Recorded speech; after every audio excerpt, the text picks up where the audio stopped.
আমরা যেমন আমাদের ঘরের গুলো তেমন, বাচ্চা হারুন আর রশিদ যেমন, বাচ্চা হারুন আর রশিদের বিবিও তেমন, বিবির নাম জুবাইদা। রাজ দরবারটা একটা মাদ্রাসা, সুবহানাল্লাহ জোরে কোন।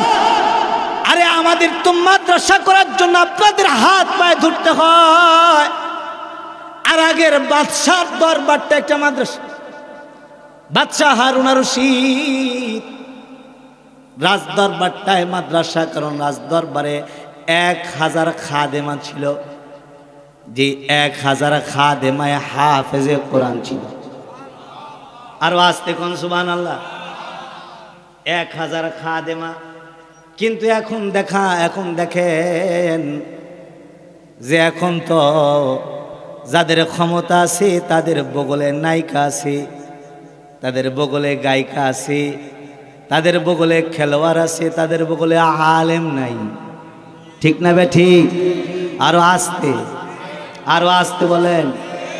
এরা চরম সত্য, চরম সত্য, চরম সত্য। কারণ এখন আলেমের কদর নাই। আমাদের কানে গেছে মাদ্রাসার শিক্ষা এটা ভিক্ষুকের শিক্ষা, এটা শিখলে ভিক্ষুক হয়। আর যারা দাঁড়ায় মুখে ওরা মডার্ন হয়, যারা গাঞ্জা খায় ওরা মডার্ন হয়। এই জন্য ওদের শিক্ষায় নারীকেও নেশাখোর বানায়। এই যে পরিমণি কয়দিন আগে জেলে গেছিল, আবার পরিমণির ডাক জেলখানায় গেছে, আবার গেছে। একই প্যাস। আগে যেমন মদের বার গেছিল, মদের বারে ঘরটায় মদের বার বানায় ধরা গেছিল, কিন্তু ফলাফল জিরো, ফলাফল জিরো। আগের বার ধরা খায় গেছিল, চাংলা চুংলা নাদুস নুদুস হয়ে ফিরছিল, হাতে মেহেন্দি লাগা। জেলখানা থেকে বের হয়ে সবাইকে মেহেন্দির হাত দেখায় বলছিল, দেখো জেলখানায় যাই নাই, শ্বশুর বাড়ি গেছিলাম, আপ্যায়নে গেছিলাম, যতদিন ছিলাম আপ্যায়নে ছিলাম। আর আলেম জেলখানায় সুস্থ গেলে কিছুদিন পরে হুইল চেয়ারে বসে যায়। আমি মিথ্যা বলছি বোধহয়?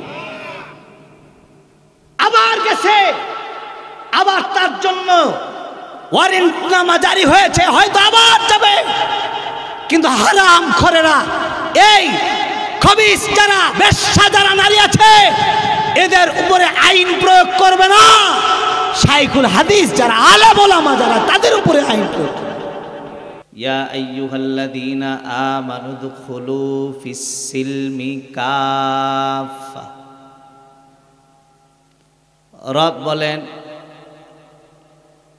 ও ইমানদারেরা তোমরা ইসলামে কমপ্লিট ঢুকে যাও, আধা আধি ঢুকো না, অর্ধেক অর্ধেক ঢুকো না, কিছু ঢুকবা কিছু ঢুকবা না এমন না। ইসলামের কিছু রং ধারণ করবা, কিছু রং বাদ দিবা এমন না। ইসলামের কিছু বিধিবিধান মানবা আর কিছু মানবা না এমন না। কোরআনের কিছু আয়াত মানবা কিছু মানবা না এমন না। রাসূলের কিছু হাদিস মানবা কিছু ছাড়বা এমন না। নাম দিবা হাদিসের কাছের আর হবা নবীর দোসর এমন না। তার মানে ইসলামের প্রতিটা জায়গায়, প্রতিটা রঙে রঙে তোমার নাম পাওয়া যাবে। যদি প্রতি জায়গায় কোরআনের প্রতিটা আয়াতে আয়াতে তোমার দখলদারি আছে, হাদিসের প্রতিটা শব্দে শব্দে তোমার দখলদারি আছে, কিছু সুন্নাত মানো কিছু ছাড়ো এমন না। শুধু মিষ্টি খাওয়ার সুন্নত মাইনো না, শুধু মেসওয়াকের সুন্নত মাইনো না, মিষ্টি মেসওয়াকের সাথে রক্তের সুন্নত মানো। এই সুন্নত এটাও মানো। যদি এই রঙে রঙিন হও তাহলে তুমি কমপ্লিট মুসলমান হয়ে গেলা। যদি কমপ্লিট মুসলমান হয়ে যাও আমি রবের ওয়াদা আ'আদাল্লাহু লাহুম মাগফিরা, আমি আল্লাহ ওয়াদা করলাম আমি তোমাকে মাফ করে দিব। কিছু মানবা কিছু ছাড়বা এমন না। রব বলেন ঈমান আছে, শুধু ঈমান নাজাতের জন্য যথেষ্ট না। ঈমানের সাথে ইসলামের রঙে রঙিন হও, হার হার রঙে, ইসলামের হার হার রঙে তুমি রঙিন হও। এমন কোন জায়গা নাই যে যায় ইসলামের রং নাই। মানব জীবনে এমন কোন কদম নাই যেখানে ইসলামের রং নাই। মুসলমানের এমন কোন নজর নাই যেখানে ইসলামের রং নাই। তার মানে তুমি ঘুমাইতে যাইবা ওখানেও ইসলাম আছে। কোন তরিকায় ঘুমাইবা ইসলাম শিখায়, কেমনে ঘুমাইবা ইসলাম শিখায়, কেমনে বাথরুমে যাইবা ইসলাম শিখায়। বাথরুমে ডান পা দিবা না বাম পা দিবা এটাও ইসলাম শিখায়। যাওয়ার আগে কি পড়বা ইসলাম শিখায়। শুধু বাথরুমে ঢুকবা না, কেমন করে বসবা বাথরুমে এটাও ইসলাম শিখায়। কাপড় আগে খুলবা না কাছাকাছি যায় খুলবা এটাও কে শিখায়? কথা বুঝতেছেন না আপনারা? এটাও কে শিখায়? মানে বাথরুমে যখন বসবা, হাজত পূরণে যখন বসবা তখন কেমনে বুঝবা এটাও ইসলাম শিখায়। বের হবা কোন পা বাগে দিবা, কি দোয়া পড়বা এটাও ইসলাম শিখায়। পায়ে জুতা পরবা না পরবা এটাও ইসলাম শিখায়। খালি মাথায় যাবে না কাপড় টুপি মাথায় দিবে এটাও ইসলাম শিখায়। হ্যাঁ, আল্লাহ নবী সরকারে দো আলম মানব জীবনের এমন কোন জায়গা নাই যেখানে ইসলামের রং নাই। হার হার রঙের কথা আল্লাহর নবী উম্মতকে জানায় দিছেন। যদি হার হার রঙে রঙিন হও, শুধু বাথরুমে না খাবা তখনও ইসলাম শিখায়। খাওয়ার আগে কি করবা, হাত ধুইবা না কয় হাত ধুইবা এটা ইসলাম শিখায়। খাবার কেমনে ধরবা, কোন তরিকায় ধরবা এটা ইসলাম শিখায়।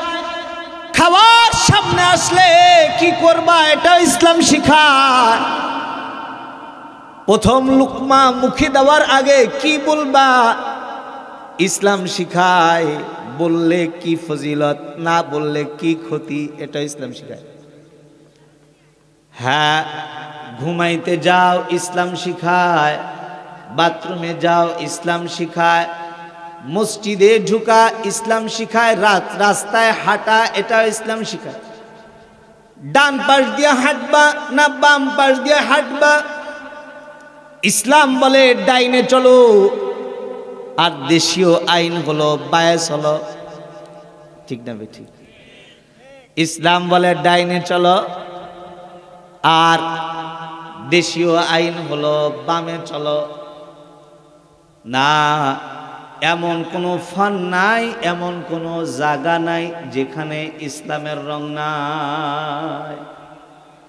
আরে স্ত্রী সহবাস এটাও কেমনে করতে হয় এটাও ইসলাম শিখায়। বিবির কাছে যাওয়ার আগে কি 3টা সিনেমা দেখবা না 2 রাকাত নামাজ পড়বা? বাসর রাত্রে কি ব্লু ফিল্ম আগে দেখবা গা গরম করার জন্য, এটা দেখবা না। আগে ওযু করবা, রবের কদমে পড়বা, এটা ইসলাম শিখায়। কোন দোয়া পড়বা সহবাসে এটা ইসলাম শিখায়। পড়লে কি ফজিলত, না পড়লে কি ক্ষতি এটা ইসলাম শিখায়। তার মানে মানব জীবনে এমন কোনো জায়গা নাই যেখানে ইসলামের রং নাই। ঠিক না বে ঠিক? আমি তো আপনাদের এই সব রং খুলে খুলে বয়ান করার স্বল্প সময়ের সুযোগ নাই। কিন্তু অল্প সময়ে দুই একটা ইসলামের রং আপনাদের সামনে ঢুকাইবার চাই, যেটা হাল জামানায় বেশি প্রয়োজন, যে রং আমাদের থেকে এখন প্রায় হারায় গেছে, ওই দুই একটা রং আপনাদের সামনে বলতে চাই। আমি আপনাদের সামনে ইসলামের কিছু রং বলি। এক নাম্বার রং, কেউ যদি ইসলামে ঢুকে যায় বা কারোর ভিতরে যদি ইসলাম ঢুকে যায়, রব বলছেন ইসলামে পূর্ণাঙ্গ ঢুকে যাও, ইসলামের ভেতরে কমপ্লিট ঢুকে যাও। এটা কার নির্দেশ? আরো আস্তে বলেন, কার নির্দেশ? জোরে আওয়াজ করে বলেন, কার নির্দেশ? রবের নাম আওয়াজ করে বলেন, আমার আপনার রবের নাম কি? আরো জোরে আওয়াজ করে বলেন, আমার আপনার রবের নাম কি? আল্লাহ পাক বলেন ইসলামে কমপ্লিট ঢুকো। যদি কমপ্লিট ঢুকো, ফজিলত আছে। ইসলামের রং পুরুষের মধ্যে পাওয়া গেলে, নারীর মধ্যে পাওয়া গেলে, রব নিজে ওয়াদা করে বলেন, আমার ওয়াদা আমি মাফ করে দিব। মাফ করার ওয়াদা ইসলামে ঢুকলে আছে। এজন্য ইসলামের একটা রং আপনাদের সামনে বলি। ইসলামের একটা রং হলো মানুষের উপরে দয়া করা, মায়া করা, মানুষকে ভালোবাসা, মানুষের প্রতি অনুগ্রহ করা, মায়া করা, এটা ইসলামের একটা বড় রং। আল্লাহ নবী সরকারে দো আলম হাদিসে কেমন যেন বলছেন আল্লাহর নবী, আদ-দীনুন নসিহাত। নবী বলেন এই যে মানুষের উপরে দয়া, মানুষের উপরে মায়া, মানুষের কল্যাণকামী হওয়া, মানুষের মঙ্গলকামী হওয়া, এটাই যেন কেমন যেন পুরা দিনের অংশ না, দিনের একটা বিশেষ অংশ না। নবী বলছেন এটা কেমন যেন পুরা দিন। মানুষের উপরে দয়া করা, যেটা এখন এই জামানায় নাই। ঠিক না বেঠিক? এখন একজন আর একজনের ভালো দেখতে পারে না। আরে দূরের মানুষের কথা বাদ দিলাম, আপন জনেও তো একজন আর একজনের ভাল চায় না। ভাই ভাইয়ের উন্নতি দেখতে পারে না, ভাই বোনের ভালো দেখতে পারে না, চাচা ভাতিজার উন্নতি দেখতে পারে না, ভাতিজা চাচার উন্নতি দেখতে পারে না, দেখলে গায়ে জ্বলে। এলাকার রিক্সা চালক, ভ্যান চালকের পোলা শিক্ষিত হোক, এটা এলাকার মানুষ বরদাস্ত করতে পারে না। ঠিক না বে ঠিক? একজন দুইতলা বাড়ি দিতেছে, আর একজনের সারাদিন গাত্রদাহ। হায়রে কয় দিনে বাড়ি জমাইলো, আর আমি এখনো টিন সেটি ঘুমাই, ওর ঘুম হারাম হয়ে গেছে। কারণ মানুষের কল্যাণকামিতা আমাদের ভেতরে এখন নাই, প্রায় হারায় গেছে। একজন আর একজনের ভালো দেখতে পারে না, একজন আর একজনের কল্যাণকামী হতে পারে না। অথচ আল্লাহ তুমি সরকারে দো আলম বলেন, এই দুনিয়ার মানুষ তোমরা কি জানো ভালো মানুষকে? আল্লাহ তুমি সরকারে দো আলম বলেন, খৈরুন নাস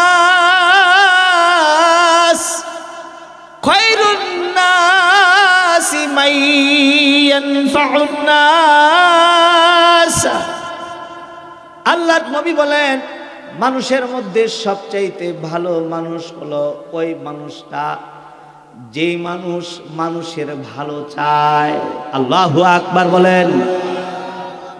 যে মানুষটা আর একজনের ভালো চায়, ওই মানুষটা হলো সবচাইতে ভালো মানুষ। খৈরুন নাস, মানুষের মাঝে শ্রেষ্ঠ মানুষ হলো সে যে মানুষটা আর একজনের ভালো চায়। এখন তো চাচা ভাতিজার ভালো চায় না, ভাই ভাইয়ের ভালো চায় না, বাবা সন্তানের মঙ্গল চায় না, মা তার সন্তানের মঙ্গল চায় না। আপনারা বলবেন হুজুর কে বলেছে আপনাকে বাবা মায় সন্তানের মঙ্গল চায় না? আমি বলবো হ্যাঁ, বাপ মায় সন্তানের মঙ্গল চায় না। যদি মঙ্গল চাইতো তো সন্তানকে কুশিক্ষা না শিক্ষা দিয়া সুশিক্ষায় শিক্ষিত করত। যেই শিক্ষা দিলে সন্তান দ্বারা দ্বারা মুতে, বাপের মাথার কাছে ছুরি নিয়া বলে গাঞ্জার টাকা দিবি না কল্লা উড়ায় দিব, ওটা কি সুশিক্ষা হতে পারে? যেই শিক্ষা ইফটিজিং শেখায়, যেই শিক্ষা মদ পান শিখায়, যেই শিক্ষা ইয়াবাখোর বানায়, গাঞ্জাখোর বানায়, আর যাই হোক ওই শিক্ষা সুশিক্ষা হতে পারে না। যেই শিক্ষা বাবা মার গোলাম বানায় কেবলমাত্র ওই শিক্ষাই শ্রেষ্ঠ শিক্ষা হতে পারে, এর বিকল্প কোনো শিক্ষা দুনিয়াতে আর নাই। ঠিক কিনা জোরে আওয়াজ করে বলেন? এর চাইতে সুশিক্ষা আর হতে পারে না। আমি নিজের তাকাব্বুরের জন্য বলছি না, আমি আমার অহংকার অহমিকা প্রকাশের জন্য বলছি না, আমি আমার জায়গা থেকে আপনাদেরকে একটু ক্লিয়ার করছি। সেটা হলো গত বছর আপনাদের এখানে আমি মাহফিল এসেছিলাম, বেশ কিছুক্ষণ বয়ান করেছিলাম। বয়ান শেষে যখন আমি ফিরি, স্টেজ থেকে নামি, তখন আপনারা হয়তো কিছু মানুষ জানেন, সব মানুষে জানেন না। একটা যুবক ছেলে আমার হাতের মধ্যে টিস্যুতে বা কাগজে মোড়ানো একটা জিনিস দিল।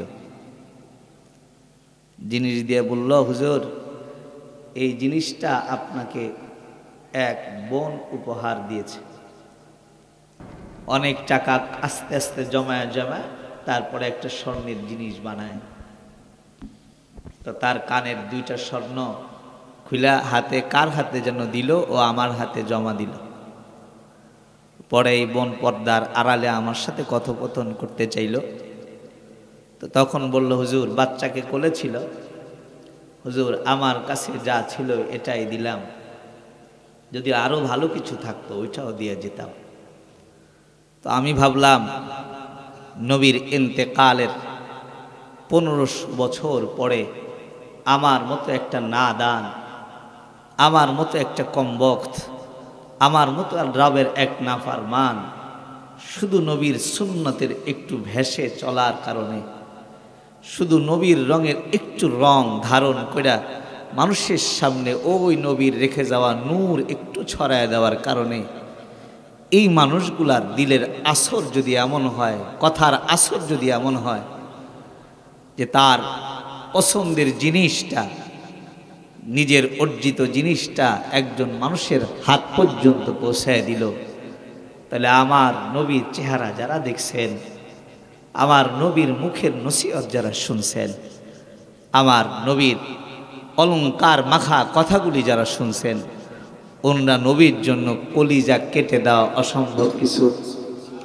বলেন অসম্ভব কিছু? তা আমি এটা নিয়ে ভাবলাম যে আমার জিন্দেগিতে প্রথম অর্জন কোনো নারী তার পছন্দের জিনিস আমাকে হাদিয়া দিল।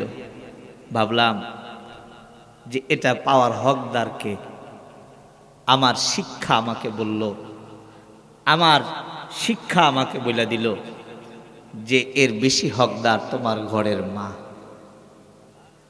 আমি এই যে টুকরা, স্বর্ণের টুকরাটা আমার ঘরে বিবি স্ত্রী আছে, তা আমি স্বর্ণটা নিয়ে যাওয়ার সময় রাস্তার মধ্যে গাড়িতে বসে বসে চিন্তা করলাম যে স্বর্ণটা আজকে রাতে, আমি মাকে রাত্রে জাগাই না, খুব কমই জাগাই, অসুস্থ মানুষ। ভাবলাম আজকে মাকে জাগাবো, আমি মাকে কিছু হাদিয়া দিব, সেই সাথে এই জিনিসটা আমি আমার মার হাতে তুলে দিব। কারণ মা তো মাই হয়, মায়ের তুলনা কারোর সাথে হয়? সব জায়গায় ভালোবাসার অভিনয় পাওয়া যায়, মায়ের ভালোবাসার ভেতরে অভিনয় নাই। বাবা হারায় গেছে, খিদমত করার সুযোগ মিলে নাই, কিন্তু মাকে গনিমত মনে করে আলহামদুলিল্লাহ আপনাদের দোয়ায় আমি সর্বোচ্চ চেষ্টা যে কোনো পন্থায় আমি আমার মায়ের দোয়া অর্জনের জন্য যে কোনো পন্থা অবলম্বন করতে রাজি। আজকে আসার সময়ও ওদিন রাতে যখন মায়ের হাতে রাতের বেলায় স্বর্ণ উঠায় দিয়া বললাম, মা হয়তো তোমার কোনো এক মেয়ে তোমার সন্তানকে নবীর ভালোবাসা আল্লাহর ভালোবাসায় এটা হাদিয়া দিয়েছে, তুমি একমাত্র আমার হকদার, আমি তোমাকে এটা হাদিয়া দিলাম। আমার স্ত্রীর সামনে মাকে যখন হাদিয়া দিয়েছি, মা আনন্দের অশ্রু ফেলে দিল, কেঁদে দিল, আমার চোখে পানি চলে আসলো। কারণ আমার মা বলল, আমার সন্তানকে কোরআনের শিক্ষায় শিক্ষিত করে আমার জীবন ধন্য হয়ে গেছে, আমার জীবন ধন্য হয়ে গেছে। মার এই অশ্রুগুলা বোধহয় রবের কাছে কবুল হয়ে গেছে। আপনারা জানেন না যে প্রতিটা মাহফিলে আসার আগে আমি নিজ হাত, এই যে এত বড় হয়ে গেছি এখনো পর্যন্ত মায়ের পায়ে আমার হাতটা বুলায় আর মাথাটা মায়ের কাছে আগায় দেই। মা মাথায় একটু হাত বুলায় ফু দিয়ে দেয়, আল্লাহ আমার সন্তান তোমার রাস্তায় যায়, তুমি তাকে হেফাজত করো। এই যে দোয়া, দুনিয়ায় কাবার ইমাম দিয়া দোয়া করাইলে সন্দেহ আছে, তো মার কাছ থেকে দোয়া নিতে পারলে নিঃসন্দেহে রব বলতে দেরি আছে, রবের কাছে কবুল হইতে দেরি হয় নাই। ঠিক না বে ঠিক? এটা তখন সম্ভব হয়েছে যখন সন্তানকে সুশিক্ষায় শিক্ষিত করেছে। তার মানে এখন ভয়ে ভয়ে দয়া নাই। আরে আগের জামানার মানুষগুলার দিকে তাকান, এই মানুষগুলা শুধুমাত্র মানুষের উপরে দয়া করত না, এই মানুষগুলা পিঁপড়ার উপরেও দয়া করত। আল্লাহর এক বান্দা বুজুর্গ বাজারে গেছেন, বাজারে যে 250 গ্রাম চিনি কিনছেন দোকান থেকে। 250 গ্রাম চিনি কিনা আল্লাহর বান্দা বাড়ি চলে আসছেন। বাড়িতে এসে পোটলা খুলে দেখে একটা পিপিলিকা পোটলার ভেতরে নড়ে চড়ে। পোটলাকে দেখা, পিপিলিকা দেখা আল্লাহর বান্দার নড়াচড়া বন্ধ করে দিলেন।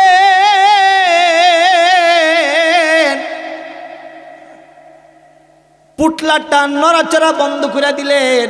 আমি আপনি হইলে হয়তো পিঁপড়াটা ধইরা টিপ দিয়া মেরে ফেলতাম, কারণ ভাবতাম তোর কারণে আমার চিনির ওজন বাড়ছে, টিপ দিয়া মারতাম। কিন্তু আল্লাহর বান্দার সাথে সাথে চিনির পোটলাটা আটকায় দিল। ভেতরে পিঁপড়া থাকা অবস্থায় আবার চিনির পোটলাটা আটকায় দিয়া এই পুটলা লয়া আল্লাহর বান্দা আবার দোকান বাজারে চলে গেল। দোকানওয়ালাকে বলে, ভাই রে, যেখান থেকে আমাকে চিনি দিছিলা ওই জায়গায় চিনির পুটলাটা ঢেলে দাও, আর এমন জায়গা থেকে আমাকে চিনি দাও যেখানে পিঁপড়া নাই। দোকানদার পুটলা খুলে দেখে ভেতরে একটা মাত্র পিপিলিকা। বলে, হযরত পিপিলিকা একটাই না গেছে, আপনি উঠায় ফালায় দিলেই তো হইতো। আবার বাড়ি থেকে দোকান পর্যন্ত আইলেন, চিনি বদলায় নেওয়ার জন্য, পরিবর্তন করে নেওয়ার জন্য আইলেন কেন? আল্লাহর বান্দার রহম শিখায়, বলে, বেটা এই চিনির পোটলাটা যদি আমার ঘরে ঢেলে দিই আর পিঁপড়াটা যদি আমার পোটলা থেকে বের হয়ে ঘরে চলে যায়, তাহলে এই পিঁপড়ার উপরে রহম আর দয়া করা হয় না।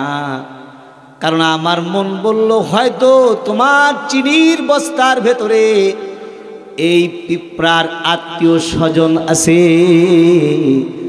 তার থেকে আলাদা কইরা আমার ঘরে আমি ছাড়তে পারি না।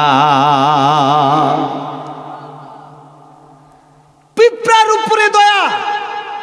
আরে জাস্টিস তাকি উসমানী উনি উনার লিখিত কিতাবের ভেতরে ওয়াকিয়াত এনেছেন। জুলফিকার নকশবন্দি উনি ওনার লিখিত কিতাবের ভেতরে ওয়াকিয়াত এনেছেন যে এক মুহাদ্দিস একটা মাছির উপরে দয়া করে আল্লাহর জান্নাতে চলে গেছে। সুবহানাল্লাহ, আস্তে কোন সুবহানাল্লাহ। দুই হাত উঁচা করেন সবাই, দুই হাত উঁচা করেন দেখি। হ্যাঁ, সোজা করেন, সোজা নাড়াচাড়া দেন দেখি, আওয়াজ করে বলেন দেখি আল্লাহু আকবার। হয় নাই তো, আরো জোরে আওয়াজ করে বলেন আল্লাহু আকবার। মাছির উপরে দয়া করছেন এক মুহাদ্দিস সাহেব। এই যে আজকে আপনাদের প্রধান অতিথি, উনি একজন বড় আলেম, শামসুদ্দিন কাসেমি, না শামসুদ্দিন কাসেমি সাহেব, বড় বুজুর্গ মানুষ, বড় আলেম একজন।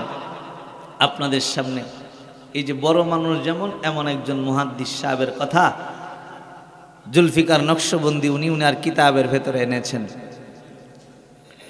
যে এক মুহাদ্দিস সাহেব জিন্দেগি ভর হাদিসের খিদমত করছে। হাদিসের খিদমত মানে হাদিস পড়াইছেন। পড়াইতে গেলে পড়া লাগে, আগে পড়ছেন এরপর পড়াইছেন। শুধু পড়ছেন আর পড়াইছেন তা না, উনি হাদিস লিখছেন। কি করছেন? হাদিস লিখছেন। এই দিনের খিদমত করতে করতে মুহাদ্দিস সাহেবের ইন্তেকাল হয়ে গেছে। ইন্তেকালের পরে মুহাদ্দিস সাহেবকে তার এক মুহিব্বিন স্বপ্ন দেখছে। স্বপ্ন দেখে জিজ্ঞেস করে, হযরত দুনিয়া তো ছাইরা দিলেন, চলে আইলেন, তো আল্লাহ তাআলা আপনার সাথে কেমন ব্যবহার করছে? তো মুহাদ্দিস সাহেব বলে, বেটা, আমার আল্লাহ আমাকে মাফ করে দিয়েছেন। আর আস্তে বলেন সুবহানাল্লাহ। আমার আল্লাহ আমাকে কি করে দিয়েছেন? মাফ করে দিয়েছেন। মুহিব্বিন বলে, হযরত আল্লাহ তো আপনাকে মাফ করেই দেওয়ার কথা, কারণ আপনার মতো মানুষকে আল্লাহ মাফ করবে না তো কাকে মাফ করবে? জিন্দেগি ভরই তো হাদিস পড়ছেন, হাদিস পড়াইছেন, আবার হাদিস লিখছেন, এত খিদমত না দিনেরই আপনি করছেন, তো আল্লাহ তাআলা আপনার মতো মানুষকে ক্ষমা করবে না তো কাকে ক্ষমা করবে? তো মুহাদ্দিস সাহেব বলে, বেটা, তুমি যে কারণে ভাবছো আমি মাপ পেয়েছি, আসলে ও কারণে মাপ পাইনি। কি কারণে মাপ পাইলেন? বলে, একদিন আমি দুনিয়ার হায়াতে বসে বসে হাদিস লিখছিলাম। হাদিস লিখছি তো দোয়া দিয়ে কালি আছে, হাতে কলম আছে। আমি দোয়া দিয়া কালি উঠাই লিখি, কালি উঠাই লিখি, কালি উঠাই লিখি, লিখছি হাদিস। হঠাৎ করে তাকায় দেখলাম যে একটা মাছি কোত্থেকে উড়ে এসে আমার ওই দোয়াদের কালির ভেতরে পড়ে গেল। আমি একটু গভীর মনোযোগ দিয়া নজর করে তাকায় দেখলাম, আমার মন বলল যে এই মাছিটা পিপাসার্থ, কোথাও পানি না পেয়ে পানির তৃষ্ণা নিবারণের জন্য এই মাছিটা কালির ভেতরে ডুব দিয়েছে। আমি ভাবলাম, এখন যদি আমি আবার আমার হাদিস লেখার জন্য কলম ঢুকায় তো মাছির পানির তৃষ্ণাটা নিবারণ হবে না। যে সে আশায় যে পানিতে কালিতে ডুব দিয়েছে তার পানির তৃষ্ণা মিটবে না। এজন্য সামান্য সময় সবরের আমল করলাম। সামান্য সময় সবরের আমল করে আমি এই দোয়াতে কলম ঢুকানো থেকে নিজেকে সবর করে বাঁচায় রাখলাম। এই যে একটা মাছির উপরে একটু দয়া করছি, একটু মায়া করছি, এই কাজটা আমার রবের কাছে এত পছন্দের আমল হয়েছে যে একটা আমলের বদলায় আল্লাহ তাআলা আমাকে মাফ করে দিয়েছেন। প্রিয় হাজিরিন, ওই মানুষগুলা ছিলেন মুসলমান যাদের ভেতরে ছিল ইসলামের রং, যে মানুষগুলো একটা মাছির উপরে দয়া করতে জানতো, একটা পিপিলিকার উপরেও দয়া করতে জানতো। কিন্তু আমাদের কি হলো? এ জাতির কি হলো? যেই জাতি ভাইয়ের উপরে দয়া দূরের কথা, বোনের উপরে দয়া দূরের কথা, প্রতিবেশীর উপরে দয়া দূরের কথা, চাচার উপরে দয়া দূরের কথা, মুসলমানের উপরে দয়া দূরের কথা, উম্মাহার শ্রেষ্ঠ সন্তান যারা, জাতির শ্রেষ্ঠ সন্তান যারা, জাতির রাহবার যারা, যারা ওয়ারাসাতুন নবী যারা, তাদের উপরেও তো আমরা দয়া আর মায়া করতে জানি না। যদি দয়া আর মায়া করতে জানতাম তো বাংলার জেলখানায় কোনো আলেমকে তালাশ করে আমরা পেতাম না। ঠিক না বে ঠিক? বাংলার জেলখানায় আলেম পাওয়া যায়, বাংলার জেলখানায় হাফেজে কোরআন পাওয়া যায়, বাংলার জেলখানায় শাইখুল হাদিস পাওয়া যায়, শাইখুল হাদিস ইবনে শাইখুল হাদিসও পাওয়া যায়। বছরের পরে বছর নির্দোষ মানুষ জেলে আছে, জবাবদিহিতা নেওয়ার মতো মানুষ নাই। কারণ এ জাতি ও জাতি, যে জাতি তার শ্রেষ্ঠ সন্তান আলেম ওলামা হাফেজে কোরআনের উপরে দয়া আর মায়া করতে জানে। ঠিক না বে ঠিক? আওয়াজ করে কথা বলে না কেন? দয়া আর মায়া আমাদের এখন নাই। ঠিক না বে ঠিক? এরা দয়া করতে জানে নায়িকার উপর, এরা দয়া করতে জানে গায়িকার উপর, এরা দয়া করতে জানে খেলোয়াড়ের উপর।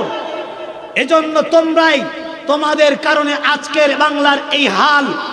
তোমরা দেখেছো হয়তো ইতিমধ্যে যে বাংলার 3 মুসলমানকে পিটিয়ে হত্যা করা হয়েছে, সন্দেহ করেই তাদেরকে পিটিয়ে শহীদ করে দেওয়া হয়েছে। শুধুমাত্র অপরাধ এটা, তারা এটাকে অপরাধ বলেছে। কে বা কারা মন্দির ভেঙেছে, মন্দিরে আগুন দিয়েছে, কেউ জানে না। এ খবর কেউ জানে না কারা আগুন দিল। অথচ মুসলমানদের সন্তানদেরকে ওপেনে জনসম্মুখে তাদেরকে পিটিয়ে হত্যা করা হয়েছে। যাদের বিচার নেওয়ার মতো কেউ এখন আর বাংলার জমিনে নাই। হিন্দু এখন হাতে দা নিয়ে, হাতে অস্ত্র নিয়ে মিছিল বের করছে, আর তাদের মুখেও ভারতীয় স্লোগান ও স্লোগান বাংলায় ঢুকে পড়েছে। এরাও বলতে চাচ্ছে জয় শ্রীরামের স্লোগান। তোমার আমার তাকবীরের আওয়াজ যত ছোট হয়, হিন্দুদের আওয়াজ তত বড় হয়ে যায়। এজন্য তোমাদের সজাগ করে বলবো, ওহে মুমিন মুসলমান তোমরা যারা আছো, তোমাদের পেছন ভুলে যেও না। তোমরা শাহজালাল, তোমরা শাহপরান, তোমরা শাহ মাকদুমের সন্তান, তোমরা আল্লামা আজিজুল হক, তোমরা ফয়জুল করিমের সন্তান। তোমরা ইতিহাস ভুলে যেও না।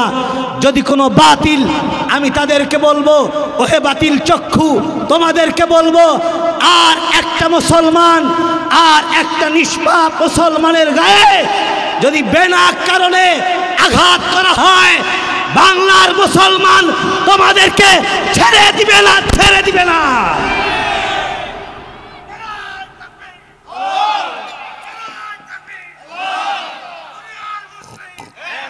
ইসলামের রং দিন দিন হারায় গেছে, দয়া মায়া মমতা এগুলা নাই, হারায় গেছে। অথচ আল্লাহ পাক ডাক দিয়ে বলে ইন্নাল মুসলিমিনা ওয়াল মুসলিমাত। রব বলেন যদি কোনো মানুষ মুসলমান হয়, ও যদি নর হয়, ও যদি নারী হয়, পুরুষের মধ্যেও যদি ইসলামের রং পাওয়া যায়, নারীর মধ্যেও যদি ইসলামের রং পাওয়া যায়, রব বলেন আমার ওয়াদা মাফ করে দিব। আর আস্তে কোন সুবহানাল্লাহ। এই সুবহানাল্লাহ বললে লাভ না লস? একবার সুবহানাল্লাহ বলবেন তো জান্নাতে আপনার জন্য একটা খুরমা গাছ হয়ে যাবে। আর আস্তে কোন সুবহানাল্লাহ। যদি এই খুরমা গাছটা 500 বছর পর্যন্ত কোনো দ্রুতগামী ঘোড়া দৌড়ায়, তো তার ছায়া অতিক্রম করতে পারবে না। আর আস্তে কোন সুবহানাল্লাহ। এই যতবার বলছেন ততবার জান্নাতে গাছ তৈরি হয়ে যায়। কারণ জান্নাত হইল ফাঁকা জায়গা, আল জান্নাতু কিআন। জান্নাত হইল ফাঁকা জায়গা। আপনার আমল যেমন হবে, আপনার জান্নাত তেমন হবে। সুবহানাল্লাহ বলেন। 3 বার সূরা ইখলাস পড়বেন, 1 খতম কোরআন পড়ার সব পাইবেন। আরো আস্তে 6 বার পড়বেন তো 2 খতম পাইবেন, 9 বার পড়বেন 3 খতম পাইবেন, 10 বার সূরা ইখলাস পড়বেন তো আল্লাহর নবী বলে তার জন্য জান্নাতে একটা ঘর হয়ে যাবে। প্রিয় হাজিরিন, তাহলে ওই মানুষগুলা দয়া করতো, আমাদের ভেতরে দয়া মায়া নাই। এখন পণ প্রতিজ্ঞা, আমরা ওই পর্যন্ত যেতে চাচ্ছি না। এই আপনার মহল্লায় আপনার কাছের যারা আছে, আপনার অধীনস্থ যারা আছে, তাদের উপরে দয়া করবেন, আমার কাছে ওয়াদা করেন। করবেন তো ইনশাআল্লাহ? বলেন বলেন ইনশাআল্লাহ। আপনি আপনার সন্তানের উপরে দয়া করবেন ইনশাআল্লাহ। বলেন আপনি আপনার ভাইয়ের উপরে দয়া করবেন। বলেন হ্যাঁ, বোনের উপরে দয়া ইনশাআল্লাহ আল্লাহ পাক কবুল করেন। বলেন আমিন। আপনাদের কষ্ট হইতেছে? হ্যাঁ, আমি কি ছেড়ে দিব? যে কয়জন কইতেছেন তাতে মনে হয় যে হ্যাঁ ছেড়ে দিলে ভালো হয়। আরেক কিছুক্ষণ বলবো? আছেন? কিছুক্ষণ আছেন? প্রিয় হাজিরিন, 1 নম্বর রং ইসলামের বলেছি, ইসলামের একটা রং বলেছি দয়া করা। করবেন ইনশাআল্লাহ? বলেন ইনশাআল্লাহ। আল্লাহ পাক বলেন এই রঙে রঙিন হও, আমি রব ওয়াদা করছি। এই যে মেম্বার সাহেব, চেয়ারম্যান সাহেব যদি এখানে থাকে, উনরাও যদি এই দয়ার আমল করে, ওনার ইউনিয়নে যারা আছে তাদের উপরে দয়া করে, মায়া করে, ভালোবাসে, আল্লাহ পাকের ওয়াদা তার ব্যাপারেও আছে। রব বলে তুমি দয়া করো, আমার ওয়াদা আছে, আমি তোকে মাফ করে দিব। বলেন না সুবহানাল্লাহ। বিটাইবেন না? হ্যাঁ, যে ফাঁকা পাইছেন আর আনছেন তো প্রায় 300 মাইল দূর থেকে, খবর তো আর নেওয়ার সুযোগ নাই, আরামসে পিটাই, এটা না? হ্যাঁ, পিটাবেন। ওই যে আমার এক রিলেটিভ আত্মীয় ছিল, উনি ওনার বউরে খুব আরাম করে মারত। আরাম করে মারা বুঝেন? বুঝেন না, শুনেন। তো উনি মারার আগেই একটা দা নিয়ে বাগানে যেত, বাগানে যে সুন্দর সাইজ করে এই বড় বড় কচা কাটতো, কাইটে এবার ওইগুলা বোঝা করে উঠানে আনতো। উঠানে এনে ওইটারে চাইসা চাইসা সুন্দর করে সাইজ করে এতগুলার একটা পুটলা বানাইতো, গাট্টি মানে ঘাড়ে কইরা ঘরে যাইত, যে এবার বউরে ডাক দিত, এই ঘরে আসো তো। ঘরে আসতো, সুন্দর করে দরজা লাগাইতো, এবার আরামসে মারত। এটা হলো আরামে বউ পিটানো। বুঝেন না? সাত করে আনছেন, বিয়ে করে তো মারার জন্যই আনছেন, তাই না? না তার উপরে দয়া করবেন?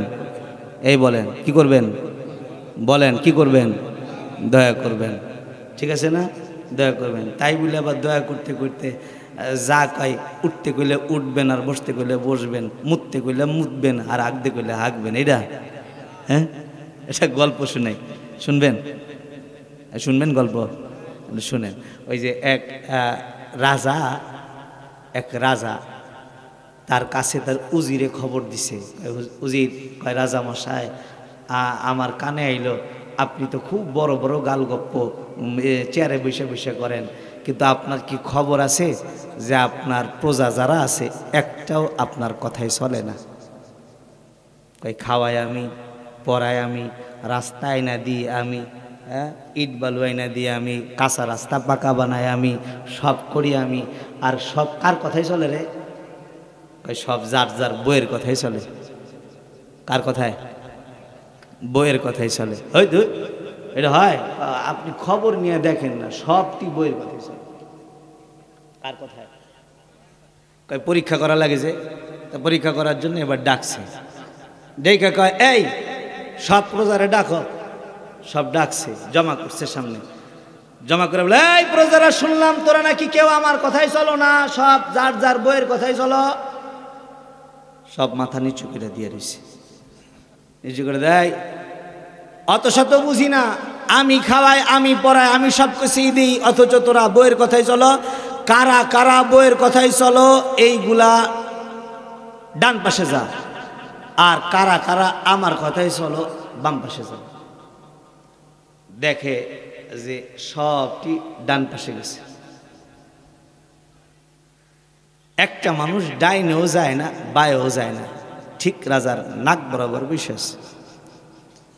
রাজা মশাই কয়, সব তো একদিক গেল, তুই একদিক যা, ডাইনে যা নাই বায়ে যা। তো কয়, রাজা মশাই ঘর থেকে যখন বের হইছি বউতে বইলা দিছে, যদি রাজার কথায় এদিক ওদিক যাও তাহলে ঠ্যাঙের বাড়ি উঠে না। এই জন্য ডাইনেও যায় না, বায়েও যায় না, সামনে বসা। এটা না, আবার পুরুষের একটা পুরুষত্ব থাকবে, কিন্তু পিটায় না। আবার আপনি তার চাদর, দোষ ঢাকার চাদর, আর উনি আপনার দোষ ঢাকার চাদর, ঠিক না ভাই? ঠিক, আলগা করার চাদর না। স্বামীর দোষ আরামসে এলাকার সব বুবুদের কানে চিনো, কার ঘরে আসি এতদিন যাব, চিনো। রাস্তা একটা খবিসের ঘর করি আমি, এলাকার এমন কোন বুবু নাই যার কানে স্বামীর দোষ নাই, ঠিক না? আর আপনিও ওই স্বামীর স্বামী। মানুষ একটা পাইলে, আরে ঘরে যাম কি, ঘরে যে একটা ঢুকাইছি একটা আজাইরা খসর, তার মানে আপনি স্বামী বিবির উপরে দয়া করবেন, আপনি তার উপরে তার দোষ থাকার চাদর হয়ে ঘুরবেন, আর আপনি বিবি আপনার স্বামীর চাদর, দোষ থাকার চাদর হয়ে ঘুরবেন। দয়া করবেন, করবেন তো ইনশাআল্লাহ। 2 নাম্বার হলো ওয়াল মুমিনিনা ওয়াল মুমিনাত। যদি কারোর ভেতরে ঈমানের রং পাওয়া যায়, যদি ও নর হয় বা নারী হয়, রব বলেন আমার ওয়াদা আমি মাফ করে দিব। আর আস্তে কোন সুবহানাল্লাহ। যদি কোনো মানুষের ভেতরে ঈমানের রং পাওয়া যায়, ও যদি নর হয় বা নারী হয়, রব বলে মাফ করে দিব। ঈমান 3 জিনিসের নাম, ইকরারুন বিল লিসান, তাসদীকুন বিল জিনান, আমালুন বিল আরকান। ঈমান কয় জিনিসের নাম? বলেন আওয়াজ করে, কয় জিনিস? ঈমান 3 জিনিসের নাম। 1 নাম্বার হইল মুখে বলা, যেটা বলবেন ওটা আবার বুকে থাকতে হবে, বুকে ধারণ করা। 3 নাম্বার আমলে বাস্তবায়ন করা।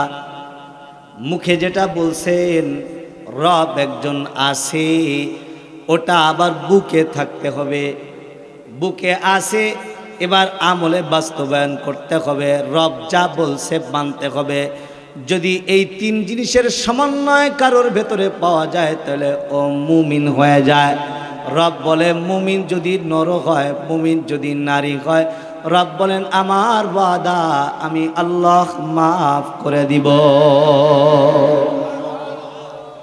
এখন এই যে ঈমান আপনি আনবেন, এই ঈমানকে আপনি দেখে দেখে আনবেন না না দেখে আনবেন? এই দেখে দেখে বিশ্বাস করবেন না, না দেখে। আপনি কি আল্লাহ দেখছেন কিন্তু বিশ্বাস আছে না নাই? আপনি কি ফেরেশতা দেখছেন? না, কিন্তু বিশ্বাস আছে, ফেরেশতা আছে। আপনি কবরের আযাব দেখেন নাই, কিন্তু বিশ্বাস করতে হবে কবরের আযাব আছে। আপনি জান্নাত দেখেন নাই, জাহান্নাম দেখেন নাই, পরকাল দেখেন নাই, বিশ্বাস করবেন আছে। যদি এই বিশ্বাসগুলা আপনার ভিতরে থাকে, তাহলে আপনি মুমিন। এটা দেখা করলে হবে না, দেখে করলে মুশাহাদা হয়ে যায়, আর না দেখে বিশ্বাস করলে ওটার নাম হয় ঈমান। একটা সহজ করে বলি, জাস্টিস তাকি উসমানী ওয়াকিয়াত এনেছেন, জুলফিকার নকশবন্দি উনি ওয়াকিয়াত এনেছেন যে বাদশাহ হারুন আর রশিদ, নাম শুনছেন? বাদশাহ হারুন আর রশিদ এমন একজন বাদশাহ ছিলেন, বাদশাহ ছিলেন একজন নেককার বাদশাহ। বাদশাহ যেমন ঘরের বিবিও তেমন, কারণ যে যেমন মিলে তেমন, রাজার মিলে রানী, খাপসার খাপসানি মিলে, কানার মিলে কানি, ঠিক না? ঠিক। আমরা যেমন আমাদের ঘরের এগুলো তেমন, বাদশাহ হারুন আর রশিদ যেমন, বাদশাহ হারুন আর রশিদের বিবিও তেমন। বিবির নাম জুবাইদা। রাজ দরবারটা একটা মাদ্রাসা। সুবহানাল্লাহ জোরে কোন। আরে আমাদের তো মাদ্রাসা করার জন্য আপনাদের হাত পায়ে ধরতে হয়, আর আগের বাদশার দরবারটা একটা মাদ্রাসা। বাদশাহ হারুন আর রশিদ রাজ দরবারটায় মাদ্রাসা, কারণ রাজ দরবারে 1000 খাদেমা ছিল, যে 1000 খাদেমায় হাফেজে কোরআন ছিল। আর আস্তে কোন সুবহানাল্লাহ। 1000 খাদেমা। কিন্তু এখন দেখেন যে এখন তো যাদের ক্ষমতা আছে তাদের বগলে নায়িকা আছে, তাদের বগলে গায়িকা আছে, তাদের বগলে খেলোয়াড় আছে, তাদের বগলে আলেম নাই।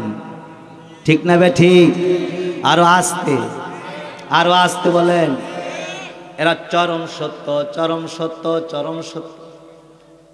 কারণ এখন আলেমের কদর নাই।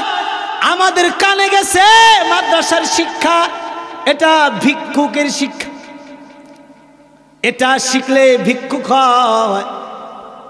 আর যারা দাঁড়ায় মুতে ওরা মডার্ন হয়, যারা গাঞ্জা খায় ওরা মডার্ন হয়। এজন্য ওদের শিক্ষায় নারীকেও নেশাখোর বানায়। এই যে পরিমণি কয়দিন আগে জেলে গেছিল, আবার পরিমণির ডাক জেলখানায় গেছে, আবার গেছে। একই প্যাস। আগে যেমন মদের বার গেছিল, মদের বারে ঘরটায় মদের বার বানায় ধরা গেছিল, কিন্তু ফলাফল জিরো, ফলাফল জিরো। আগের বার ধরা খায় গেছিল, চাংলা চুংলা নাদুস নুদুস হয়ে ফিরছিল, হাতে মেহেন্দি লাগা। জেলখানা থেকে বের হয়ে সবাইকে মেহেন্দির হাত দেখায় বলছিল, দেখো জেলখানায় যাই নাই, শ্বশুর বাড়ি গেছিলাম, আপ্যায়নে গেছিলাম, যতদিন ছিলাম আপ্যায়নে ছিলাম। আর আলেম জেলখানায় সুস্থ গেলে কিছুদিন পরে হুইল চেয়ারে বসে যায়। আমি মিথ্যা বলছি বোধহয়? আবার গেছে, আবার তার জন্য ওয়ারেন্টনামা জারি হয়েছে, হয়তো আবার যাবে। কিন্তু হারাম খোরেরা, এই খবিস যারা, বেশ্যা যারা নারী আছে, এদের উপরে আইন প্রয়োগ করবে না। শাইখুল হাদিস যারা, আলেম ওলামা যারা, তাদের উপরে আইন প্রয়োগ করবে। ঠিক না বেঠি? প্রিয় হাজরিন, এইগুলাও নারী আর ওইগুলাও নারী। বাদশাহ হারুন আর রশিদের রাজ দরবারে আছে 1000 খাদেমা, প্রত্যেকে হাফেজে কোরআন। আল্লাহু আকবার বলেন। প্রত্যেকে হাফেজে কোরআন। ডিউটিগুলা ভাগ ভাগ ছিল, ডিউটিগুলা ভাগ ভাগ। যে এমন কোন মুহূর্ত যেন রাজ দরবারে না যায় রে, যেই দরবার যেই সময় রাজ দরবারে কোরআনের তেলাওয়াত নাই। আল্লাহু আকবার বলেন। এমন কোন মুহূর্ত নাই যেই মুহূর্তে রাজ দরবারে কোরআনের তেলাওয়াত নাই। এই বিবি জুবাইদা তো এমন নারী, তো বিবিকে নিয়ে বাদশাহ হারুন আর রশিদ একদিন নদীর কিনারায় গেছে, নদীর কিনারে ঘুরতে গেছে। তো ওই সময় একটা পাগলা মানুষ ছিল, পাগলা টাইপের, যেই মানুষটা নাম ছিল তার বাহলুল। কি নাম? বাহলুল নামে পরিচিত। বাহলুল মাজুব প্রকৃতির মানুষ, একটু পাগলা টাইপের। কিন্তু কিছু পাগল আছে হাকিকি পাগল, তোমরা জানো পাগল কিন্তু আসলে আল্লাহর পাগল। এমন কিছু পাগল চরমনায় গেলে পাওয়া যায়, এমন কিছু পাগল উজানিতে গেলে পাওয়া যায়, এমন কিছু পাগল শস্যিনায় গেলে পাওয়া যায়, এমন কিছু পাগল ফুরফুরায় গেলে পাওয়া যায়, এমন কিছু পাগল আল্লাহওয়ালা বুজুর্গদের কাছে গেলে গেলে পাওয়া যায়। এ পাগলগুলার পাগলামি দেখা মনে করো না ভণ্ডামি কিছু আছে, ভণ্ড সবাইকে ভণ্ড করো না। এর ফাঁকে ফাঁকে কিছু আল্লাহওয়ালা মানুষ আছে যাদের মুখের কথা এত দাম, কিছু বললেই রব ওইটা কবুল করে নেয়, বললেই কবুল হয়ে যায়। মাজুব প্রকৃতির মানুষ বাহলুল। বাহলুলও এমন পাগল যে বাহলুলে কোনো দোয়া করলে আল্লাহ ওই দোয়া কবুল করে নেয়। তো বিবিরে নিয়ে নদীর কিনারায় গেছে ঘুরতে গেছে। তো নদীর কিনারায় যায় দেখে বাহলুল বালু দিয়া দিয়া ঘর বানাইতেছে, শুকনা বালু দিয়া ঘর বানায়। আচ্ছা, শুকনা বালুর ঘর তো খুব মজবুত হয়, শুধু শুকনা বালুর 4-5 তলা দেওয়া যায় না, মানে উঁচা করলে গড়ায় পড়ে যায়, এটা না। এই ঘর বানাইতেছে। বাহলুলকে দেখা বড় আনন্দ নিয়ে বাদশাহ হারুন আর রশিদ বাহলুলের কাছে গেছে, যা বলে বাহলুল কি করো?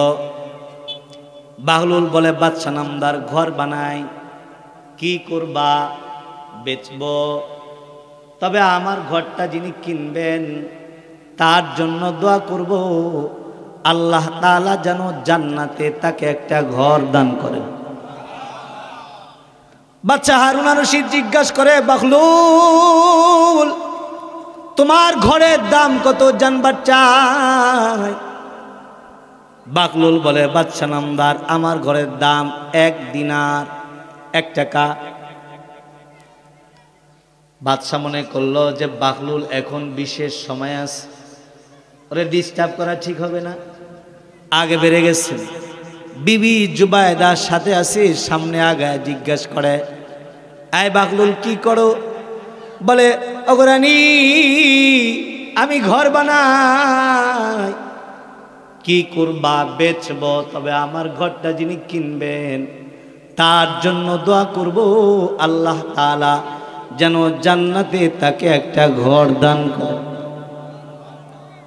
জিজ্ঞাসা করে, বাকলুল তোমার ঘরের দাম কত? বলে, ওই যে বললাম না 1 দিনার, 1 টাকা। সাথে সাথে কোমর থেকে 1টা দিনার বের করে দিয়ে বলে, বাকলুল নাও, এই যে 1টা টাকা দিলাম আর তোমার ঘরটা কিনে নিলাম। তোমার ঘরটা যেহেতু কিনে নিছি, তুমি দোয়া করো আল্লাহ তাআলা যেন জান্নাতে আমাকে একটা ঘর দান করে। ক্রয় বিক্রয় শেষ হয়ে গেছে। বাদশা হারুন আর রশিদ আর বিবি 2 জন বাড়ি চলে গেছে। রাতের বেলা বাদশা হারুন আর রশিদ আর জুবাইদা ঘুমাইছে। ঘুমের ঘরে বাদশা হারুন আর রশিদ স্বপ্ন দেখে জান্নাতের একটা বালাখানা, লাল ইয়াকুতের একটা বালাখানা বাদশা হারুন আর রশিদের সামনে হাজির করা হয়েছে। কথা বুঝেন নাই তো? সুবহানাল্লাহ আসতে হয়ে গেল। আর একটু আওয়াজ করে কন, 2 হাত উঁচা করেন দেখি, নাড়াচাড়া দেন দেখি, আওয়াজ করে বলেন দেখি আল্লাহু আকবার। আরো জোরে আওয়াজ করে বলেন আল্লাহু আকবার। বাদশা হারুন আর রশিদ বলে, রাতের বেলা বাদশা হারুন আর রশিদ স্বপ্ন দেখে লাল ইয়াকুতের, লাল পাথরের, স্বর্ণ রূপ্য খচিত একটা বালাখানার সামনে উপস্থিত করা হয়েছে। যে বালাখানার গেটে লেখা আছে এটা জুবাইদার বালাখানা। আরো আস্তে কোন সুবহানাল্লাহ, চিল্লা কোন আল্লাহু আকবার। গেটে লেখা জুবাইদার বালাখানার স্বপ্ন দেখছেন। স্বপ্নে বিবির নামটা দেখে মনে করছেন যে জুবাইদা তো আমার ঘরের বিবি ছাড়া আর কেউ না। হায় রে,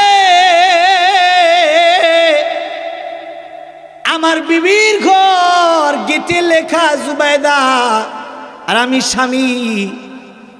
আমি স্বামী হয়ে বিবির ঘরে যাব, এটা তো স্বাভাবিক।